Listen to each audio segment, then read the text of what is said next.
Here to cover all things crime, history, and politics, we are At the Desk. I'm your host, Emily Koza, and in today's episode, we'll be talking about the border debate, some friendly competition from our history panel on historical movies, the drama with Dan Schneider and Nickelodeon, and a movie review of Godzilla. Now, come take a seat with us at the desk.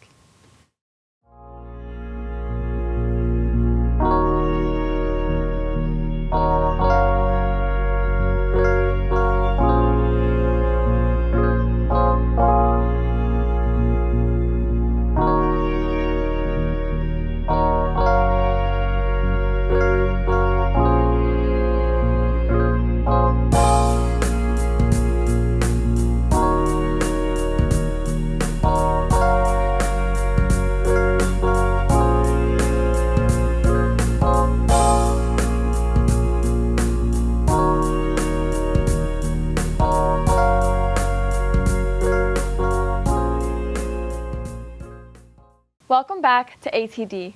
First, we will be sending it over to our politics panel to discuss a widely talked about current issue, the border debate. Over to you, Yaya. Thanks, Emily. Some people describe America as a melting pot, a country founded by immigrants who showed the world that anyone can make it anywhere, as long as you have the drive for it. One of the many reasons why Lin-Manuel Miranda's Hamilton is so popular. But in our day and age, one can seldom bring up immigration without talking about one of the biggest issues of the past 3 election cycles, the border. Today, I'm joined by Jackson Tortone, Ryan Lowy, and Jordan Spagnoli to discuss America's immigration crisis. So, Jackson, set the scene for us a little bit. What's going on with the border? Why is it such a big deal to the U.S. and American voters? So right now in the 2024 fiscal year, there's already been almost 1 million illegal immigrants crossing the border so far under Biden's administration, and every single year there's been at least 1 million crossing the border, which is obviously a huge problem. And we've been having problems with fentanyl, we've been having problems with all these drugs crossing the border, criminals, murderers crossing the border, and it's a nuanced debate because some people believe that people from Mexico are coming here for work, they're coming here to support their families, and it's very obviously a very nuanced issue, but there's just been so many undocumented or illegal immigrants coming through under Biden's administration compared to Obama and Trump that people are now infuriated by it.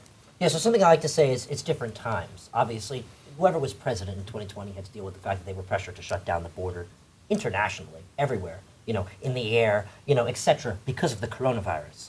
That does have an effect on the numbers, but, defending what you were saying, obviously Joe Biden has, he's had some problems at the border. I mean, it's the highest total recorded, topping 224,000 in May 22. That's what he has right now, so he broke his own record. He was president last time this was a problem. Well, last time this hit a peak. So obviously, he's been having some statistics. This is the post-COVID era, and, problems at the border have also stemmed from, and I like to talk about it, the Supreme Court and state governments as well. Greg Abbott, he's going toe-to-toe with Border Patrol. He's going toe-to-toe with the Supreme Court and Joe Biden on, what he's allowed to do. They had to take down the barbed wire fencing because it was unconstitutional, etc. But one thing I really have to applaud about Joe Biden is his dedication, and he's saying it. I mean, obviously, there's been some proof that it's been happening, that it's not happening, but him saying that he does not want to separate families. I really appreciate that because I think family comes first, and that's something that Chris Cuomo was saying in his interview with Tucker Carlson, is that family comes first. Although the two disagree, Tucker respected the fact that Chris, was on the side of his family. So it's a bipartisan meaning, family first. Of course. Well, and I think that's kind of interesting. You kind of took it to the whole separating families because that was one of the things we saw with the Trump administration, that zero tolerance policy, separating kids and their parents, which was a big issue that sparked a lot of controversy among the American people. And Biden definitely has taken those efforts to reunite those families and to stop those situations from happening. But then we also see that we're having a border crisis greater than we've ever seen before. And even Democrats are criticizing and calling for more stringent policies in place because it is a tough balance. And kind of when you look at the border crisis, it's not just immigrants crossing the border, but you run into immigration problems, you run into work-related problems, you run into housing problems, you run into crime. It's not just one issue, it's a whole group of different paths that immigration kind of takes in regards to how that affects America. Right. Yeah, you can't solve it just, honing in on one tunnel. Right. There's multiple tunnels. Yes, and so it's also about just enforcing the ideals of the United States. Like obviously, the United States is a country of immigrants.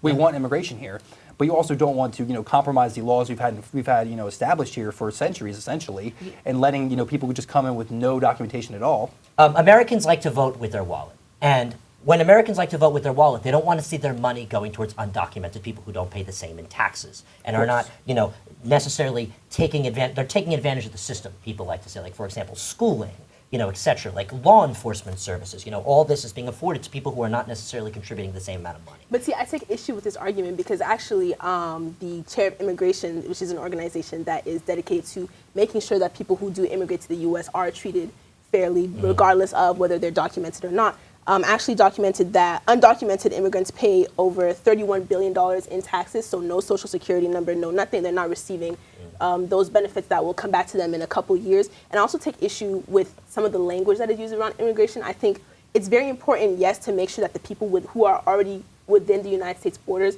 to get priority because, of course, those are American citizens and obviously the government is for the citizens.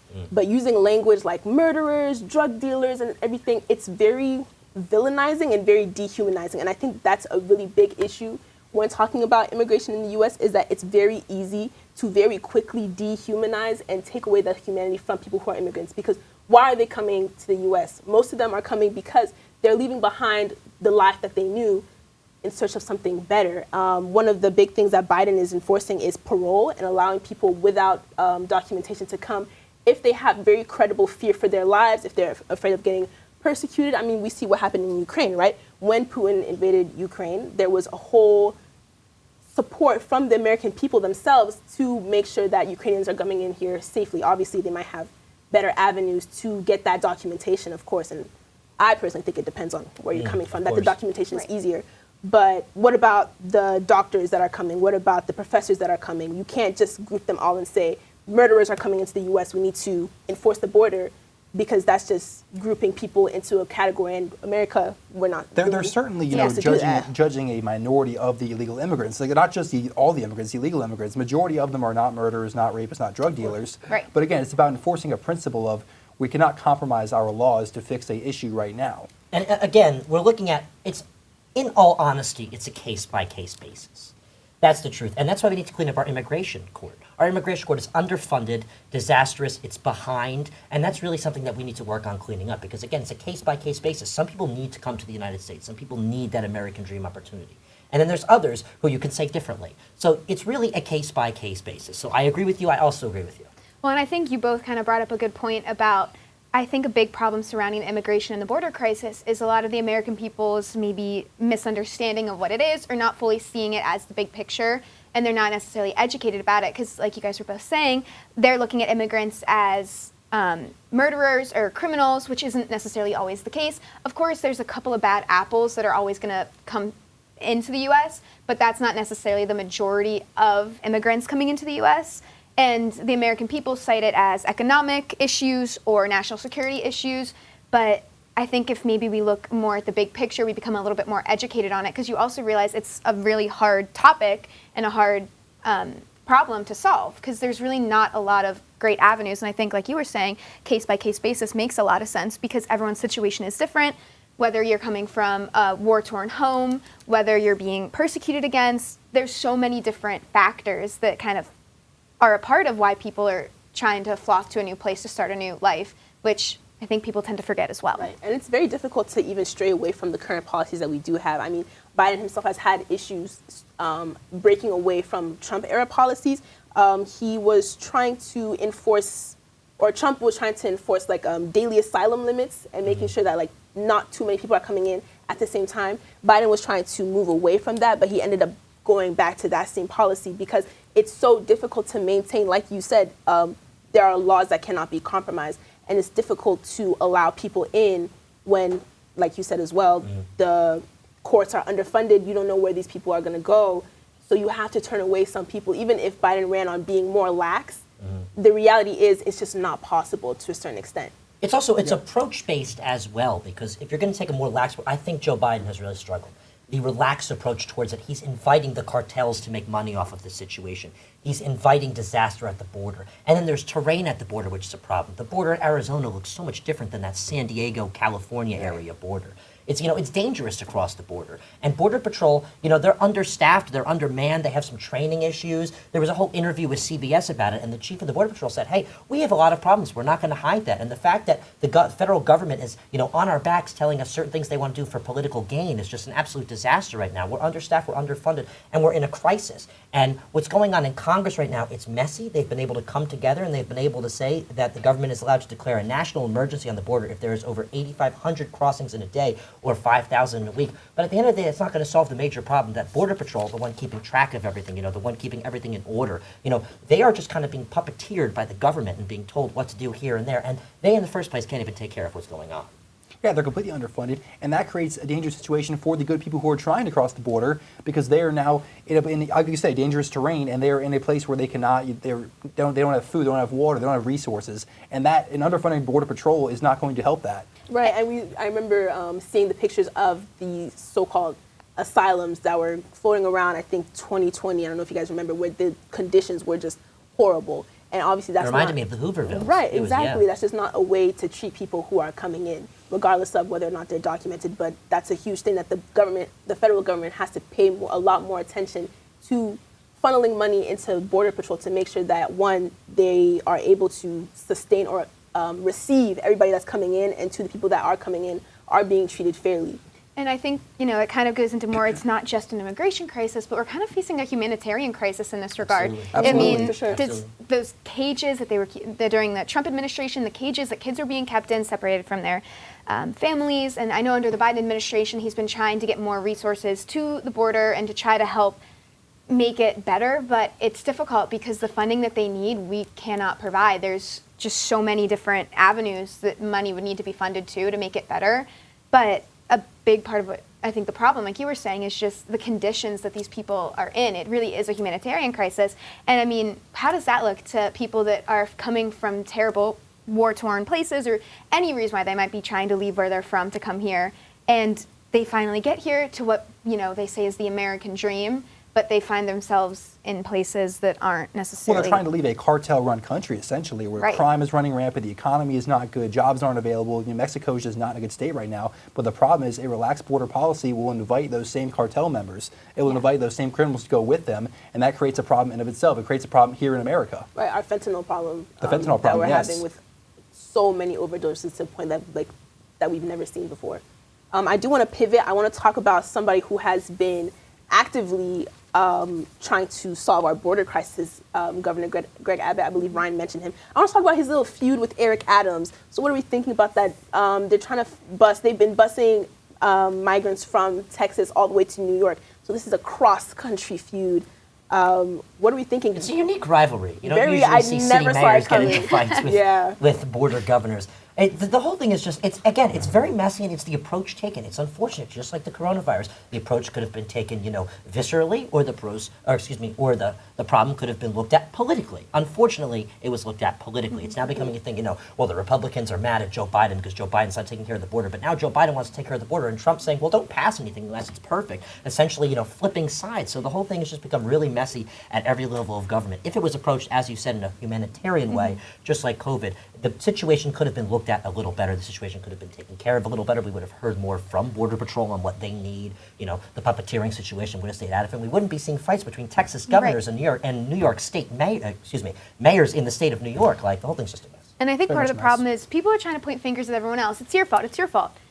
Instead of looking at it as this is a collective problem, that instead of fighting each other and lawsuits and pointing and assigning blame, maybe coming together and thinking, okay, what can we do to make it better? Because A hard that's the restart on this problem. issue. Yeah, we need to just freshly kind of come fresh perspectives looking at this issue. How can we work together to solve this issue? Not, I'm going to fight you against it because I don't like what you're doing and you don't like what I'm doing, but let's not have a conversation of how can we be doing better. So I agree, it's a very immature fight, and it's not the right way to solve it. But I do understand why border governors would feel this way, because we got to understand, Texas is down there, New York is up there. They're not facing, the precipice of this. It's not just border governors, it's sheriffs, too. We've seen multiple county All the sheriffs. people who live on the border are facing this problem, head on. Yeah. So I understand where Greg Abbott is coming from by saying this to Eric Adams, because he's, the mayor of a sanctuary city, Right. a city that wants to, on paper, host all of these immigrants. But they aren't there facing they're not seeing what's happening at the border right now. The crisis, the humanitarian crisis, the crime, all these things. Adams has traveled to the border. He's traveled, but he doesn't govern that area though. He's up in New York City. That takes Right, me to, and that oh, makes go ahead. that makes it a lot easier for him to he just passed the mandate saying that the buses coming from Texas can only come from 8:30 to noon on weekdays, which is It's almost an 3.5 armchair quarterback hour situation. window. 32 hours notice, in advance, and knowing that's who's on the like bus. going from Texas to New York. That takes much more than 3.5 hours, I believe, if my American geography is correct. It's correct. I promise. Explain right, I yes. promise. But Ask a Canadian, they'll say the same thing without even looking at the map. but how does that make sense? Only allowing buses to come from 8:30 to 12. That's not a solution at all. So again, it's Eric Adams maybe saying that, yeah, like we are going to be accepting immigrants and everything because we're New York, we're diverse and everything. That's New York's whole shtick. It's a bit of virtue signaling. Right, But but it public just schools, doesn't work. Public schools are being affected by this because, again, school gyms are being filled up with stuff like this. I think one school had to go to virtual learning temporarily because of this whole thing. That cannot happen. After COVID, we have learned how virtual learning affects students across the country and how it will, in the future, affect things like our economy. How like doctors and nurses are getting their degrees off of virtual learning, like that just can't happen. So I understand it was only temporarily, but we cannot ever push towards that again for something that is not, like as coronavirus heavy. If it's coronavirus heavy, we're like, like there's disease flying around, fine, you're gonna have to go to virtual learning. But this cannot be the reason why we affect the future in terms of education. I think that's absolutely unacceptable. Yeah, it's ridiculous. I agree with you. So, I mean, it's a very difficult topic.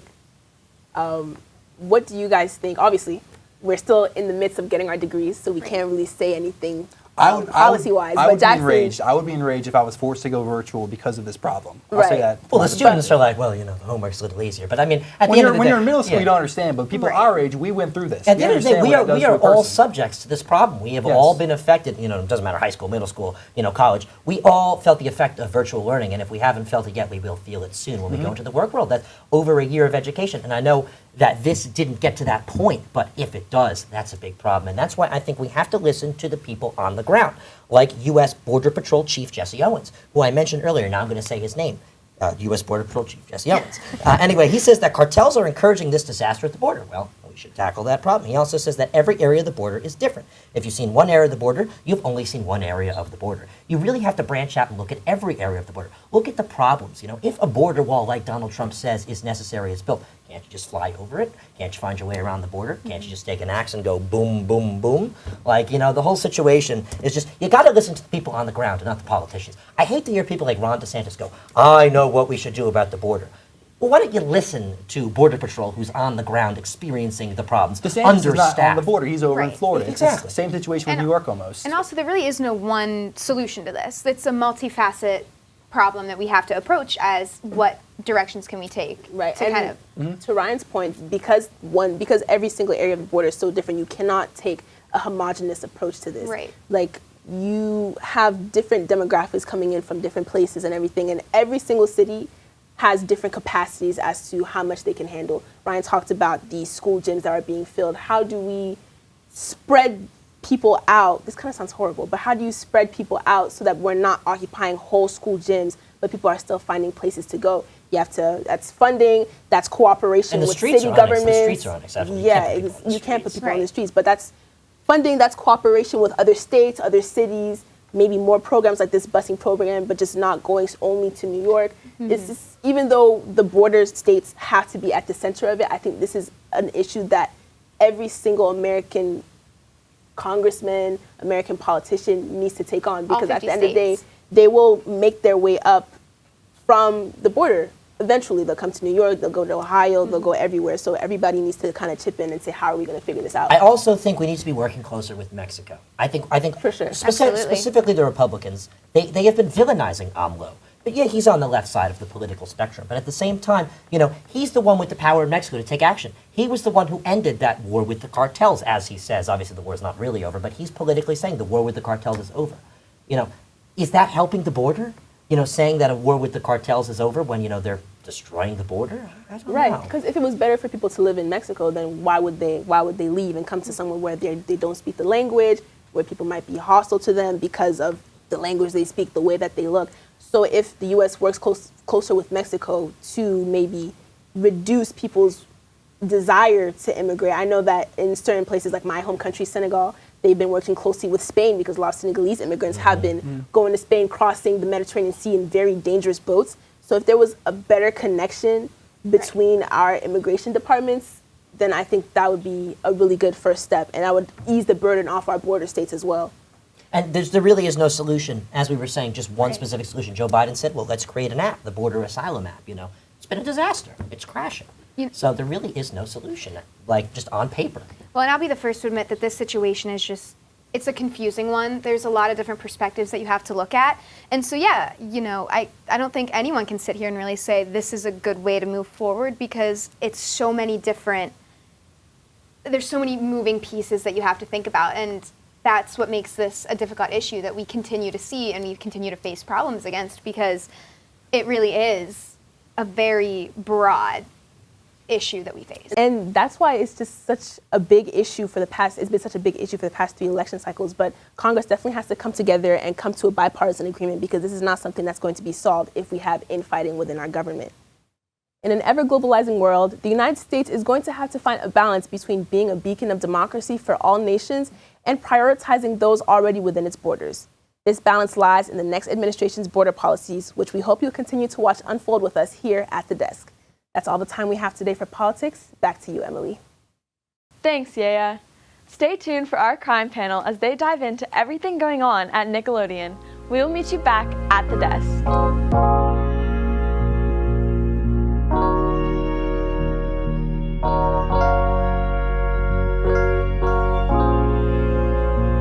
We are once again back at the desk. It's time to send it over to our next panel, the crime panel, to discuss a story that probably shocked a lot of viewers, the dark secrets behind Nickelodeon and Dan Schneider. Over to you, Sam. Thanks, Emily. Welcome back to Crime Reviews. I'm Samantha Rascio, joined here today by Eva Hines, Savannah Barr, and Sean Romeo. We all grew up with shows like iCarly, Drake and Josh, Victorious, and The Amanda Bynes Show. These shows were a monumental part of so many childhoods in America. However, a lot of dark things were going on behind the scenes that not many people knew about. Actors and writers have started to come out and talk about the conditions on set and share their stories with the world. Most recently, a documentary series has just dropped about the scandal, Quiet on Set, The Dark Side of Kids TV, which dives into the behind-the-scenes world of Nickelodeon in the early 2000s. Several shocking revelations have come to light about the network and its token golden boy producer, Dan Schneider. Today, we are going to dive into all of the disturbing details of this situation and the impact it had on so many child actors and their families.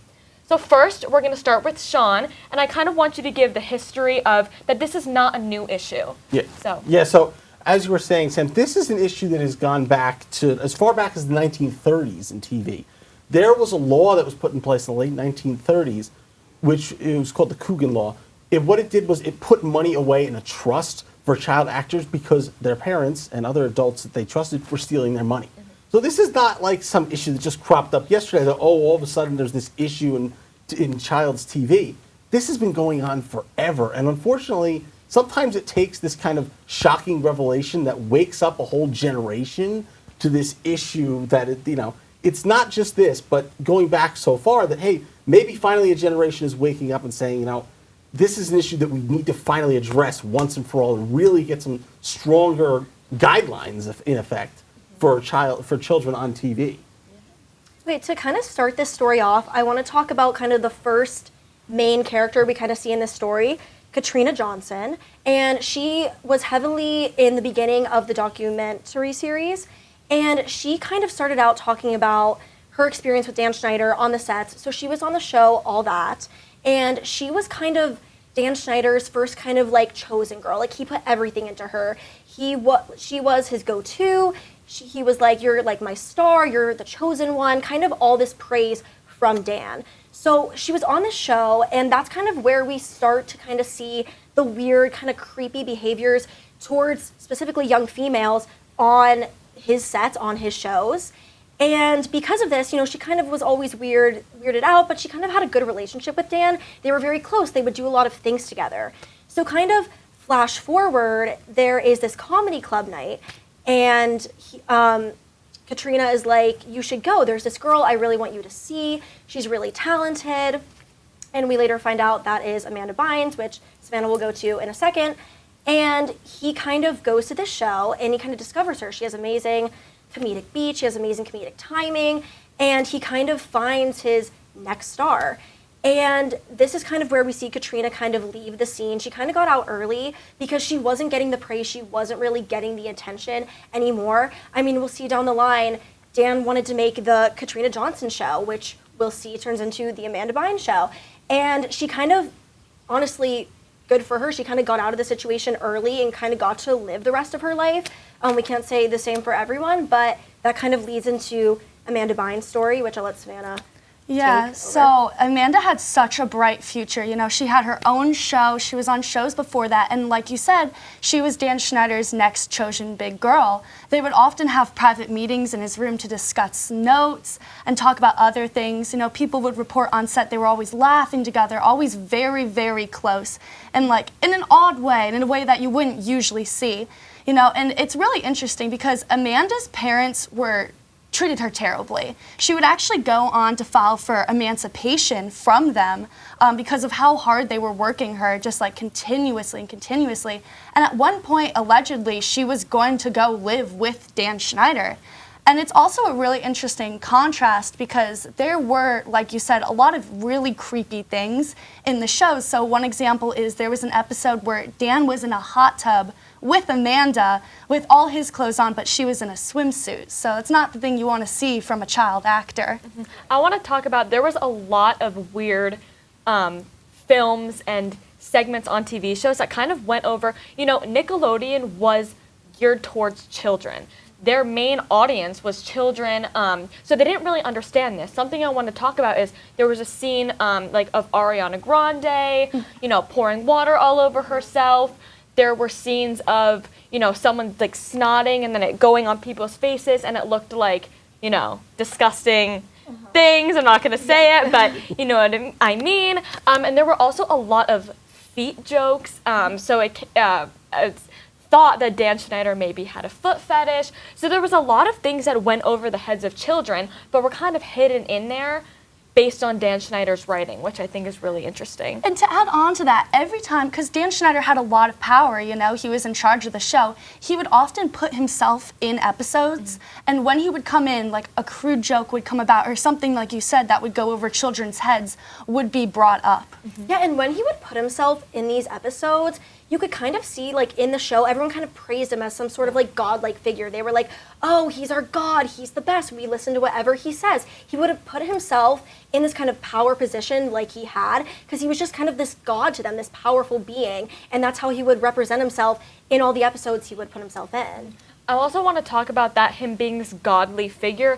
It was said that on set in the beginning, the vibes were good. They were high, he was nice, it was all lighthearted and jokes. But then, as it started to get more deep and Nickelodeon started to get bigger and bigger, he was kind of bipolar. 1 second he would be happy, and 1 second he would be scary. And I also want to touch on these two women, Christine Strayton and Jenny Kilgan. I hope I'm saying those last names right. But these two women were hired by Dan Schneider to help write and work on the show. Now, they noted that they were splitting their salary. So they were given one salary and they had to split it. And they put in all this work, all this effort into writing the shows, countless hours. He didn't even let them take vacation. And then he hired this man and he paid him full salary when these two women still had to split their salary. And this wasn't that long ago. I mean, this is when we were all kids. Yeah. So all these women's laws, I mean, women were getting just equally paid as men during this time. So there was no reason why this should be the case. And these women also kind of were sexualized on set. I mean, one of the women reported her having to read a scene in a sexual manner and it made her very uncomfortable. You know, these two women ended up quitting, but they lost their career in TV and writing and Nickelodeon altogether. Schneider was obviously very powerful on set. He always had such... Everyone kind of saw that he had this presence about him that at first everybody saw him as this jovial kind of, you know, happy-go-lucky guy in a way. But there was a really serious, dark undertone to it all where, of course, you know, all these sort of sexual jokes that we're talking about, when you're 7 years old, you know, someone gets water spray on their face, ha-ha, you think it's funny. But as you get older, you realize maybe there was more to this than meets the eye. And what I really want to talk about initially is the book that kind of started this whole ball rolling in a way.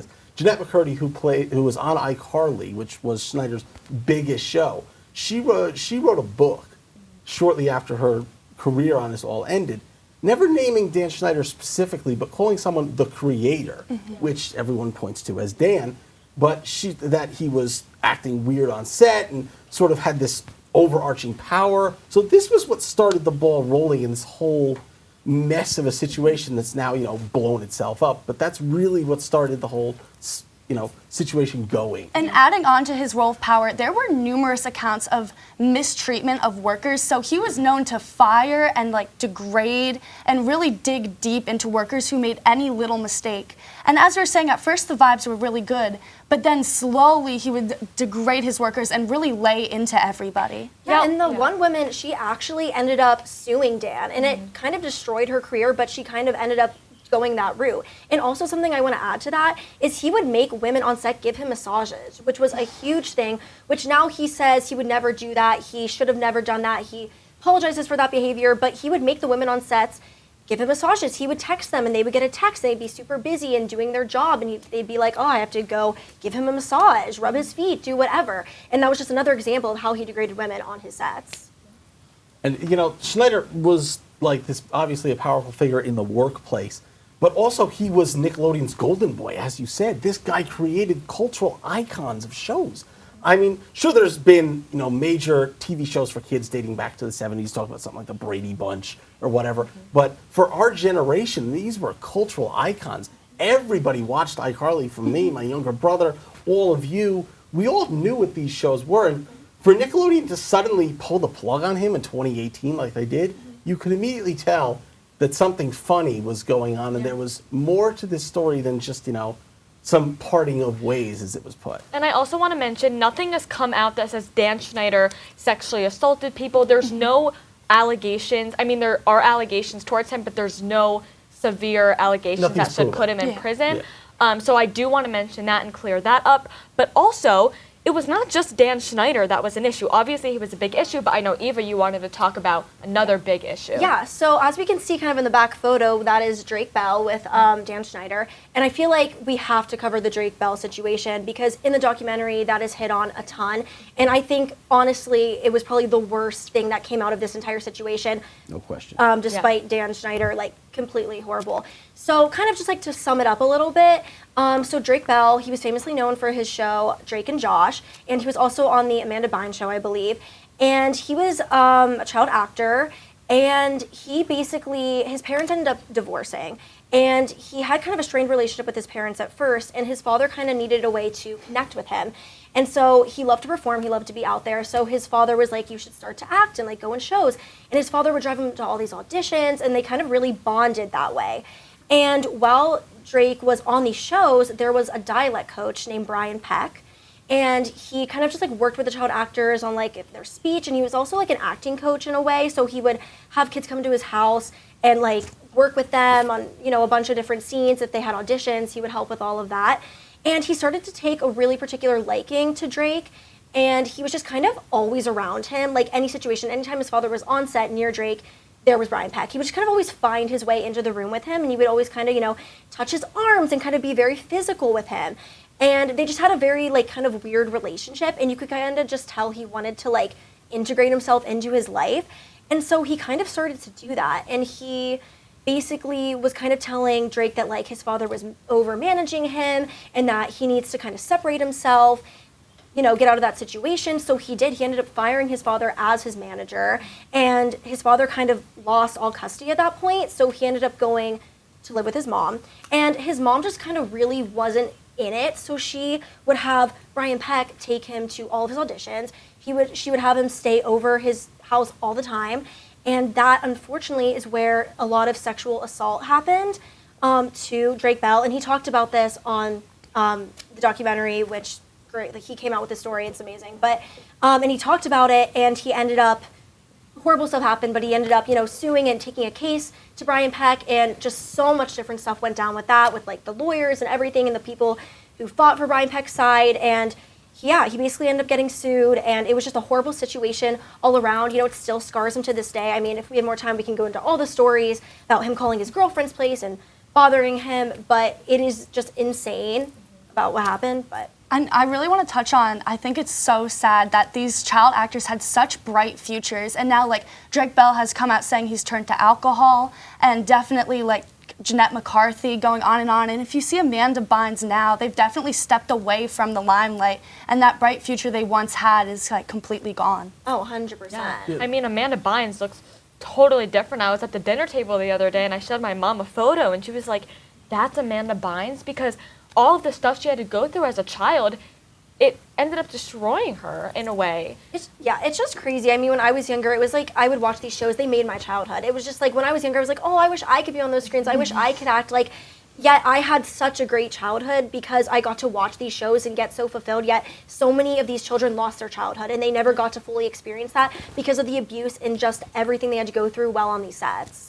I think that's a really wild point that you have, Eva, was that, you know, this world that you immersed yourself in on these children's shows, you think, oh, this is great. I wish I was a part of this and everything. But then you realize, well, maybe I actually got away clean by not being involved in it, which is just completely mind-blowing to realize the kind of relationship we had with these shows in a way. And I want to mention, just looking back at it now, before the segment I went and I watched some of the episodes and some of the recordings, and now that I'm older and I'm more mature, I realize this stuff is messed up.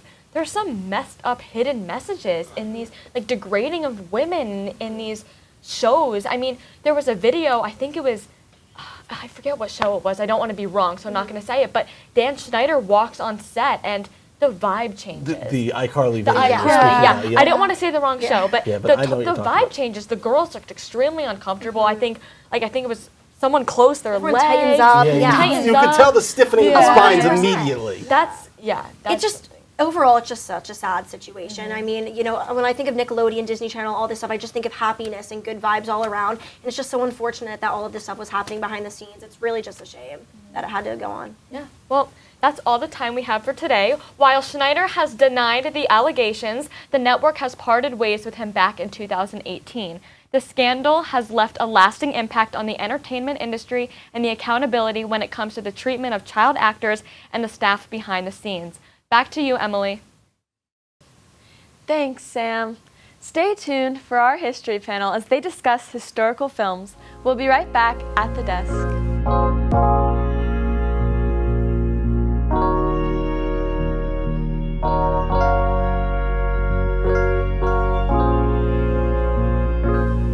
We are back at the desk. Now it's time for the history panel as they have a thrilling debate on historical movies. Over to you, Brandon. Ladies and gentlemen, get yourselves ready for the latest and greatest in history panel shenanigans, spearheaded once again by yours truly. So, I don't know about you, but there's three things in life that I love the most. History, watching friends of mine argue about contentious things that are mostly opinion, and movies. I also really like the stickers that they give you after you get your teeth cleaned at the dentist, but that's besides the point. Last time on our Brandon episode, we did gods, and now we're doing historical films. Now, these films can be a biopic, a true story, or just set in a historical time period with little historical accuracy. The movie just has to make you feel like you're watching a slice of something historical. As you can see, today I'm joined by absolutely nobody, because they're going to come up to it a time game show style and debate who has the better movie, having their arguments judged by me, King Cinephile of At the Desk. Now, I don't know much. Seriously, I know very, very little, but I do know that these will be better debates than the 2020 presidential election. So let's kick it off and meet our first two contestants of the night. Hailing from Westchester, Pennsylvania, standing 6'2", Drew Comer. It's a pleasure. Absolutely. And standing 5'9" from Pittsburgh, Pennsylvania, Jake Santora. Welcome to the desk, guys. We are here at the desk, the very small desk. And today we are going to be debating movies. Are you both prepared? Very much so, yes. Are you sure? Absolutely. Okay, can we get a handshake before we start? Absolutely. Best of luck. Thank you very much. We're going to start with Drew. Go right ahead. Alrighty. So the movie that I am covering today is Saving Private Ryan. Now, it is a true story that covers the exploits of a platoon led by the titular Tom Hanks as they try to find the Private Ryan after both of his brothers died tragically in combat. Okay. Jake, what are you representing today? My movie is about the real character, Oskar Schindler, who was a German businessman who actually supported the Nazi Party. But as the war went on, he created a list of the Jewish workers that worked for him, and he was able to liberate them from their potential death or work at the concentration camps. Okay, all right. Both very good choices, Saving Private Ryan and Schindler's List. Those are the titles for those unaware. We're going to start with you on the debate. You can go right ahead and get right into things. Well, first of all, the film itself is a piece about people. It is a movie that is supposed to make you feel horror and disgust and the potential for disaster that real people can do. That's why I think this movie has somewhat of an edge in the first place, because it's depicting a true story, not just based on true events like Saving Private Ryan, despite how amazing that film is. And I feel like we're able to kind of, if you really break it down, Oskar Schindler is a character that experiences growth throughout the majority of the film. He's a Nazi businessman who's able to completely break down his ideology. Just speak on that for a second. Saving Private Ryan is based off of a true story. It's an amalgamation of memoirs about the Private Ryan, though granted his first and last name have been changed by Spielberg. Spielberg, correct. And both of the movies are Spielberg films. And there's a big difference between the two of them, being one of them is a smaller scale film talking about the human condition, whereas one is a larger scale film talking about the human condition.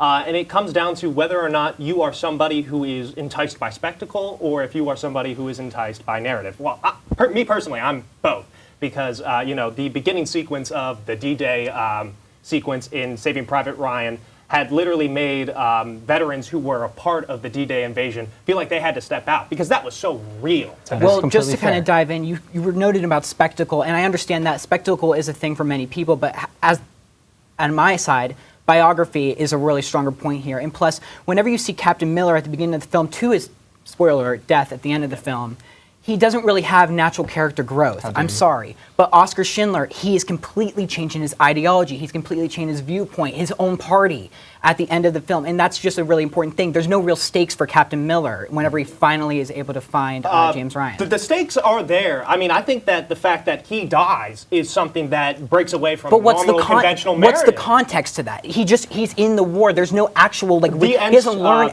To speak on that end sequence where Saving Private Ryan's going and visiting all the people at the graves, that's the motivation right there, is the fact that he's there, and he is there because people sacrificed their lives for him. Not only just his brothers, which is already an extremely powerful emotional appeal, but the people who didn't even know who he was until they found him, which is a powerful narrative device in its own right. Okay, but that narrative device that you're spewing on about is actually reused throughout multiple soldiers' experience throughout World War I and World War II, for that matter. This is a good point. You both make good points, but give me one sentence, just one quick sentence, why it's the best movie. Schindler's List is the best movie because it provides accurate character growth on a real person that existed at the time. There. A accurate visual portrayal of events that had happened that changed the political landscape of the world. You guys both did a really good job with these arguments here today. I really, really enjoyed them. Two big heavy hitters. Two very big heavy hitters. Two very important war movies. Two of the most important war movies ever made. Two of the best war movies ever made. However, for the debate today, I am going to have to give it to Drew. He did make a very good point. Although, at the beginning, you said the titular Tom Hanks. That would mean that Tom Hanks' name is in the title.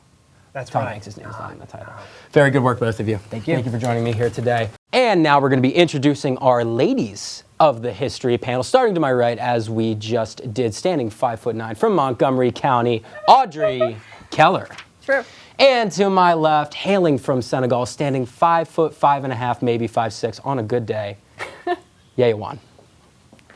Welcome, ladies. How are we doing today? Hello. Pleasure. Good to see you. Great to see you. Haven't seen you guys in a while. I They know, keep me it's been chained in a so box long. here, actually, whenever I'm not on air, just in case anyone was wondering. Are we ready to debate today? I've been ready. Sure. Absolutely? Yes. All right, we're going to start with Audrey. Go right ahead. All right, so I will be representing the movie Les Miserables, directed by Tom Hooper, starring Hugh Jackman, Anne Hathaway. The work's just an incredible cast.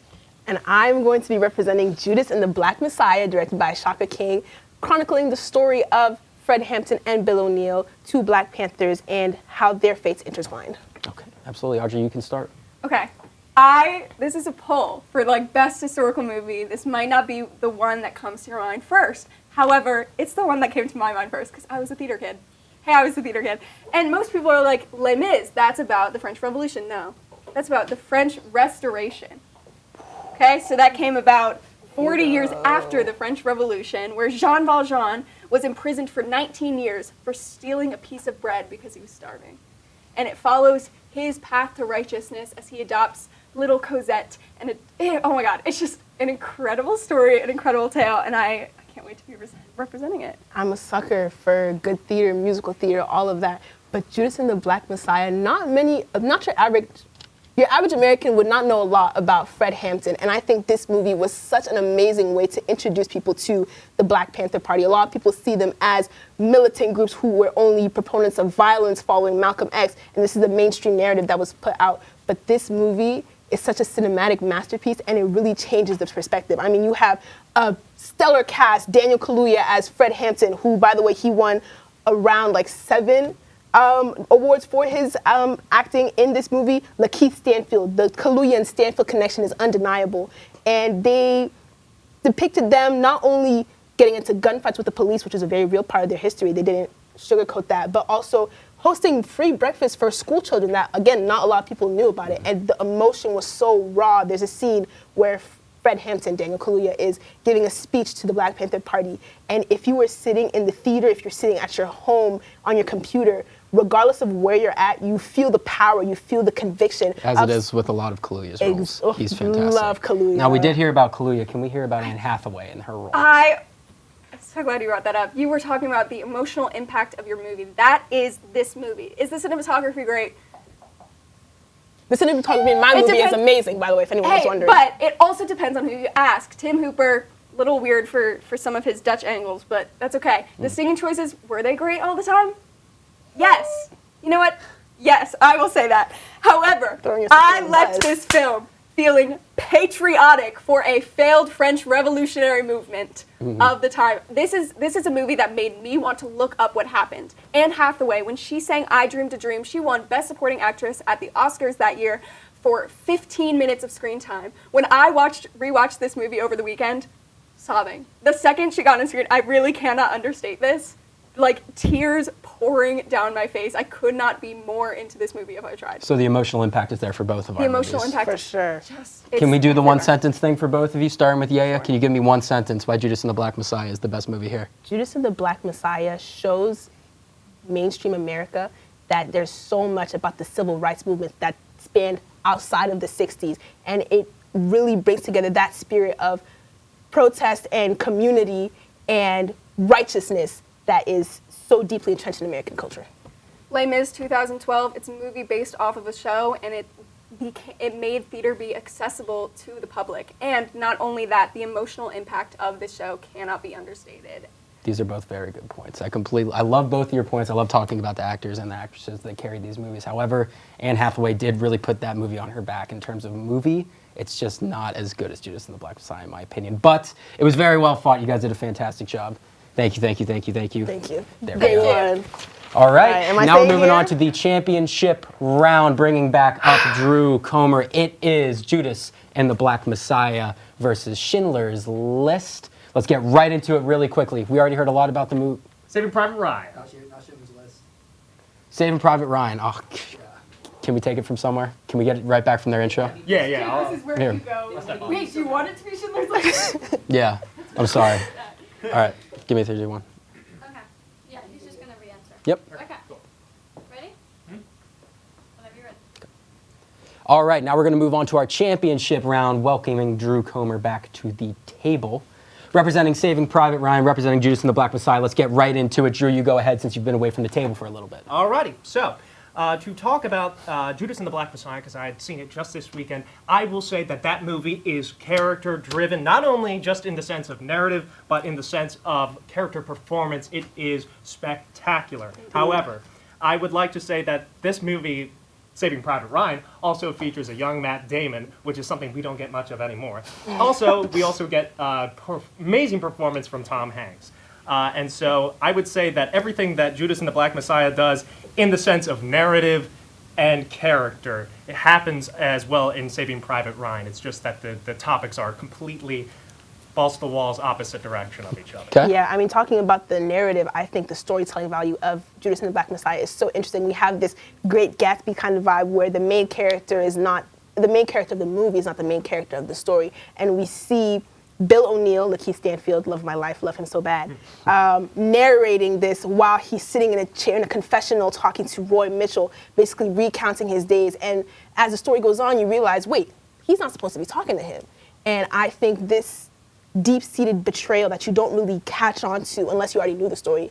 But if you didn't know the story, you don't catch on to this betrayal until a bit later into the movie. And I think that just sets it up so perfectly because you see Bill O'Neill working with Fred Hampton, you're like, okay, these guys are like a power, like a dynamic duo. They're doing good for the black community, and then bam, Bill O'Neill's a snitch. I think the setup and the payoff was amazing. You both make excellent, excellent, excellent points.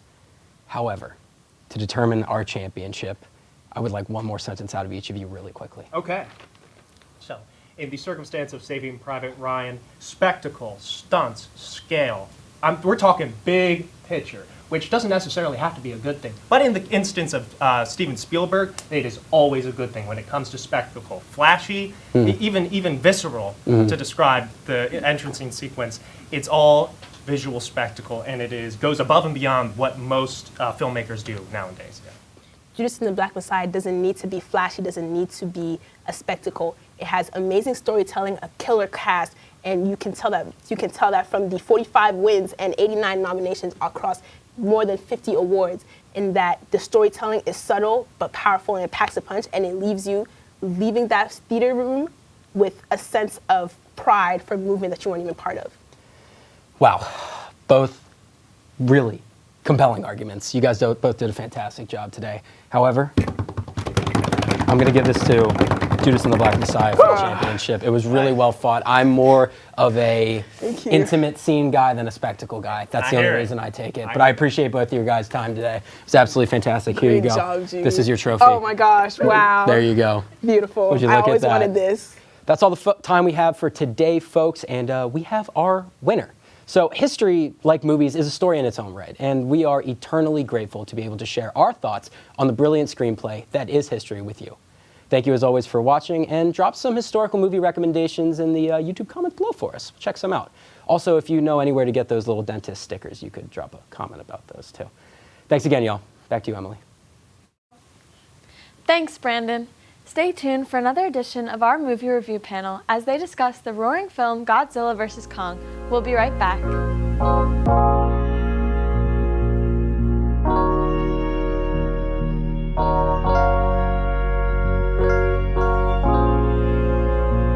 We are back at the desk. Now it's time to send it over to Logan Herr to tell us all about the movie Godzilla vs. Kong. Over to you, Logan. Thank you, Emily. With the recent release of the Godzilla x Kong film, I wanted to dive deep into the lead up to the teamwork of these two titans, Godzilla vs. Kong. Joining me with the discussion today, I have Tyler McDonald, one of the producers of At the Desk. Tyler, how are you doing today? I'm doing great, Logan. How are you doing? I'm doing great. So I wanted to talk about the discussion today because I really wanted to, as I said before, talk about the lead up to the eventual team up to these two titans against the ultimate threat of the newest movie coming out. Yeah, I honestly didn't know much about Godzilla and King Kong in general. I thought it was just, I knew kind of a little bit of the backstory, but I didn't really expect the events of this film to play out how they did. It was very, very awesome watch. It was really cool. Yeah, when I first introduced this film to you, you were you didn't know too much. Like, I know you first mentioned Pacific Rim, which, yeah, it is in the same universe. They use a bunch of the same scales. But talking about that, how about we hear just like your general thoughts of just what your first thoughts of the movie are? Yeah, I mean, it was incredibly epic. It kind of gave an interesting twist on the traditional stories of both Godzilla and King Kong. And me personally, as a sound design, visual effects geek, this was like a really, really interesting movie to watch. I saw a lot of cool things. I always mention how big the Godzilla and Kong movies are. There's a bunch of the the Japanese monster type genre are with their sound effects, their visual designs, especially with nowadays with the advancements of CGI. I definitely think from the previous 2000 movies of Godzilla and all the big Japanese monster movies, that it really upscaled in terms of how the monsters are designed. Yeah, I mean, the visual effects were absolutely incredible. I think that's one of the movie's strongest points. They also incorporated things like camera shake. The CGI was, of course, pretty damn good. Of course, with the advancements in movie theaters too, you can feel as if you're inside the giant shaking of all the cities, all the rumble being thrown around. So it becomes almost a 4D experience. Don't you agree? Yeah, 100%. I would say one of the other things that I really kind of liked about this is there are multiple subplots that you can kind of follow throughout the course of the film. And then at the end, they all kind of come together for the conclusion. As one who previously watched all the other movies before them, like the Kong movie from Skull Island, the Godzilla 2014 movie, it did balance all the previous movies, because this is technically a sequel of all these individual movies coming together. So, like, the best example I can kind of say is the Marvel example, with coming all together into one sequence and then fighting the big bad. Which the big bad of this movie was, of course, Godzilla, who was also, King Ghidorah from the previous movie, one of the other previous giant monsters that they fought before. And talking about that, I wanted to talk more about the sound design of it, because what the Japanese monster movies are really famous for is the repurposing of the screams, the cries from all the previous monsters that they have seen. So I just want to hear your thoughts about that. Yeah. So the director, his name is Adam Wingard, and he graduated from Full Sail University, and one of their most prestigious programs is their sound design program and their audio production. Yeah, you mentioned him to me before, and he does a lot of works with horror movies, and horror movies does a great job with adding up suspense, adding up a bunch of the sound design aspects to really add into that drama aspect of the movie. So with that, what do you think are definitely the weaknesses that we encountered of the movie? Because I think all the subplots, while it may seem brings it all together, as a standalone film, it does seem jarring to bring all these different aspects, and someone who doesn't, like Middle Earth, that means nothing to someone who has never watched the movies before. So it's just a very jarring aspect to be thrown into. Yeah, I think probably one of the movie's biggest weaknesses is it kind of just spells everything out for you. Like, the characters tell you exactly what's happening. It doesn't really leave much to the imagination, so to speak. Yeah, I mean, and also the conclusion, the subplots don't necessarily converge. Like, you see the conclusion of them all at the same time. They don't really connect in any way at the end. A real big... It's interesting. A real big problem with the monster films is because people go there because Godzilla's face is on there, but then they have a bunch of interactions with all the humans, because the humans are a major part of... they made Mechagodzilla, they made all these other things that they're trying to stop Godzilla from destroying everything, all these big monsters from destroying their world, because eventually we live in a world of just... Monsters. Yeah, exactly. Yeah. And I get what you mean. Bringing it all together, what would you say is your rating of the film? I would give it 3.7 out of 5 stars. 3.7? Yeah, it's kind of specific. I couldn't really decide between 3.5 and 4, so I kind of just, let's go with the middle ground. What about you? For me, I would say I never really liked the star system. However, I will say it's great for people who love to watch monster films, but if you're going in straight within, then... Yeah. So if you're big into visual effects and you like action movies, sound design, anything like this is going to be a great watch, I think. Most certainly. Well, this film was certainly an epic battle between a variety of titans seen from the monster universe. Hopefully, we can see these titans battle again in later installments. Back to you, Emily. Thanks, Logan. Sadly, that is all the time we have for today. In the meantime, stay updated with ATD on all our socials and let us know what you want to see us cover next. I'm Emily Koza, and we will see you back at the desk next week.